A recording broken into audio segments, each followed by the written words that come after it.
Hello everyone. 1956 wheat penny I got in my change. Not in real bad shape, but also not worth a whole lot. Now, let's move on to something else. Well, I put some clothes in the laundry the other day, yesterday, and dryer's making a lot of noise. Well, turns out all these coins were in the laundry and got in the dryer and were bouncing around in it, making a lot of noise. So always look in your pockets. Sometimes you can miss stuff. All right, moving on to a different thing. Got a few coins from the bank I haven't even really looked at very close at all. There is a 50-cent piece, 1983, Philadelphia. Does not look very good though. Not like this one I got in the change the other day from the bank. It's 1981 Denver. That one's pretty nice. I'm going to put that in a card. Now, Andrew Jackson. Another Andrew Jackson. I'll set these Sacagawea coins down. Another president. Couple more Sacagaweas.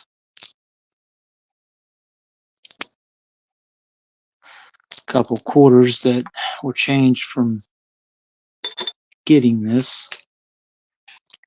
And then John Adams. So it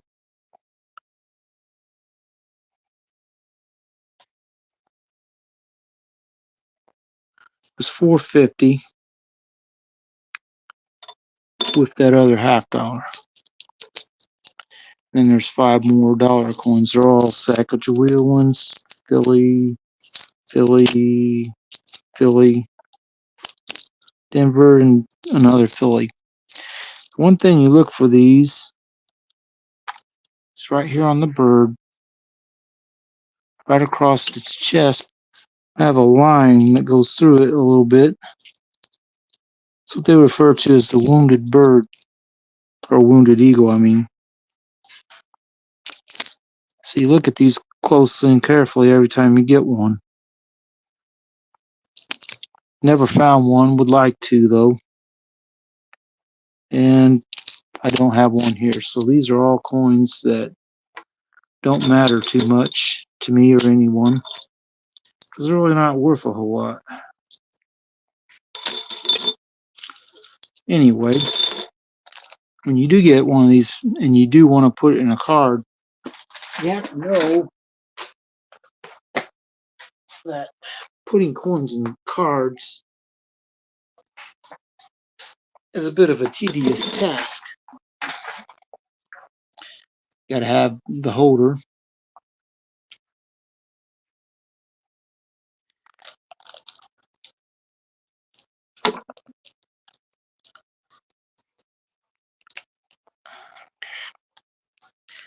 This is tedious. This is why when you go to a coin shop and buy coins, that the coin dealer puts in these. In fact, these aren't cheap.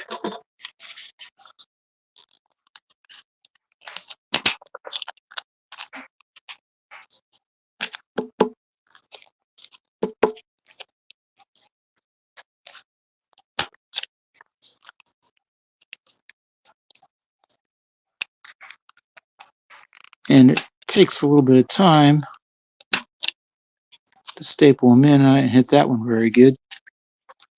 Then if your coin dealer's nice, they will flatten the staples out like this. Sometimes a lot of them don't care, especially on real common stuff, kind of like this. But I thought this was a reasonably nice looking 81. Now, since I didn't hit this one very good, I'm going to have to take that one out of there and redo it.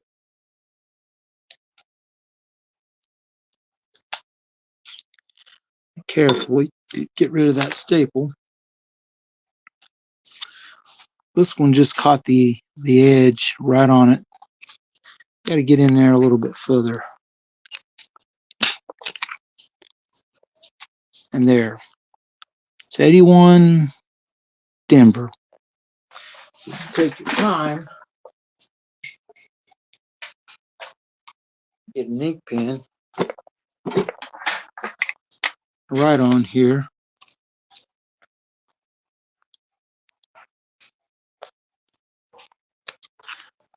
On the back of this, and go ahead and write the fact that this came from the bank,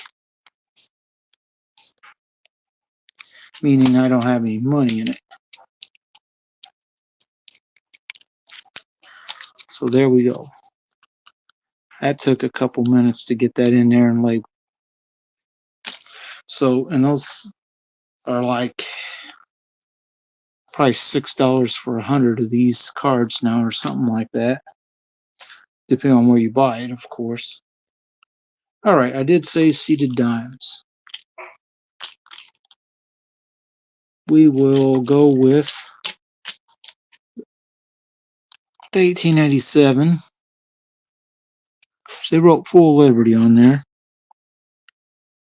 The T and Y, though, are a little weak. Actually, the Y's almost gone. So it's not quite Full Liberty, but really close. I'll flatten these staples out on this too. And what I'm thinking about doing is taking my box of coins that has these in it and clearing out some room and just make a seeded Liberty box, because it's starting to get pretty full. Now this one, only part, the middle part of Liberty is visible on this. I don't know how well you'll be able to see it or not. I can make out the E, R, B, the B, E, and R. The L and I are real weak, and then the T and Y are gone. But it's a little bit less. It's an 1890. I probably have at least one 1890. This one might be better than the one I have. So we'll flatten these out as so. Always get a pair of pliers and flatten these out, because you don't want the staples ripping this plastic or scratching your coin. All right, the next one on my list, 1891S. Now I know I just looked. This one's better than my other 1891S's. Has the LIBRBE, and then R is starting to go away, and the rest of them are gone. San Francisco Mint, which the mint on these is back here. We'll flatten some staples. And then we'll go on to a different topic.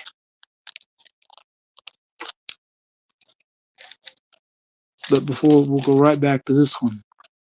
Your coin dealer's eyesight isn't as sharp as it used to be. He might write something like Full Liberty on here, and then you look and it's not quite really full. I mean, the L's pretty weak, the I is weak, B, E, R is pretty strong, and the T, Y are starting to go away. So I would probably think that's not quite full. So we'll just put my own little notation that Full Liberty is not quite full. Now, sometimes you do get a chance to buy a Carson City one. This is a little bit worn, but it's around 70, which is a bit much, or seems high for one that's starting to lose the rim. If the rim was a bit fuller, this would probably been more than 48. 48's kind of steep for a worn coin, but it is Carson City. Now, this particular coin, this Barber dime, is clearly a 1916, but they wrote 1900, or 1910, I mean. I know it's a 1916, so I'm going to add at least that So it's labeled as a 16. Another one that got misidentified is this one. Now,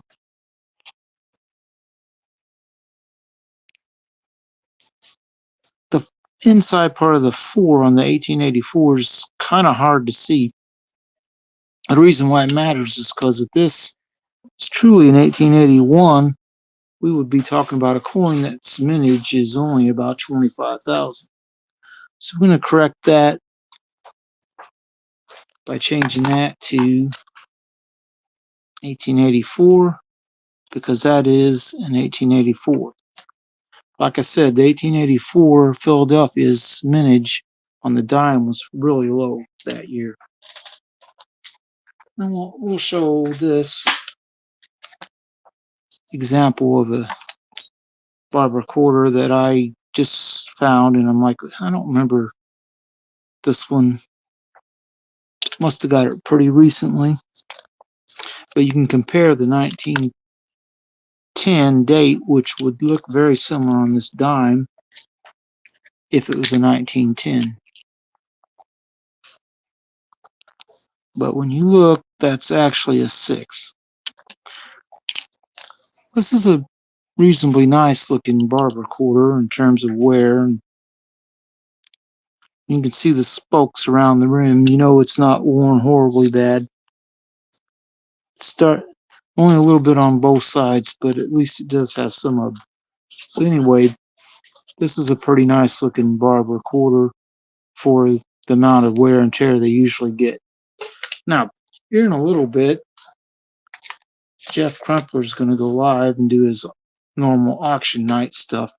So that's one reason why I'm on right now. I wanted to get this content, get some content done and up, talk about some of the coins I got today and a few other things. I'm not going to stay on here a whole lot longer. I saw at least 2 people stop by during this, so I want to thank them. And I'm hoping everyone's having a good night. I will say go check out Jeff Crumpler's station and his live stream tonight. He does auctions and stuff. Sometimes he has guests on, and I've been on his live stream at least once or twice as a short time guest to go on for 10, 15 minutes. I don't want to take up too much of his auction time, so I won't go on for too long.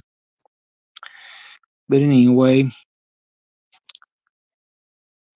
that's pretty much about all I have to say on this little symbol thing. Will tell you what I think about something else that happened. I'm not going to mention by name, but that shows you what side I'm on. Anyway, I hope that everyone has a good night, and I hope to go live at some point tomorrow, and maybe I can sort out my Seated Liberty coin box a little bit better and take some of the one coins out and put them in a different box for better coins. But I got to go find another box. Anyway, everyone have a good night. We'll see you tomorrow, perhaps.